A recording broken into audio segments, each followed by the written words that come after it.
Mendekati Lebaran, ratusan pemudik mulai memadati pelabuhan Sungai 16 Ilir, Palembang. Kepadatan ini terjadi karena banyak warga yang ingin mudik ke kawasan jalur 6, 8, 10, Karangagung, hingga Makartijaya yang berlokasi di daerah perairan Sumatera Selatan. Pengelola Pelabuhan 16 Ilir menerangkan, kepadatan penumpang terjadi sejak pertengahan pekan lalu. Per hari ada 500 penumpang yang keluar masuk di Pelabuhan Sungai 16 Ilir.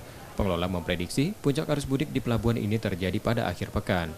Tinggi 100% yang lebaran ini dari tahun-tahun kemarin 100% penumpang mungkin salah sampai 500 per hari Bu ya? ya per hari. Kalau tujuan banyak kemana Bu? Tujuan ke sini Bu? Tujuan ini banyak balik ke jalur Jalur aja Bu ya? ya, jalur 8, jalur 10, jalur 6, jalur Karangagung, jalur Imo. Dibanding momen yang sama tahun lalu, jumlah penumpang tahun ini mengalami peningkatan hingga 100%. Nur Muhammad, Kompas TV, Palembang, Sumatera Selatan.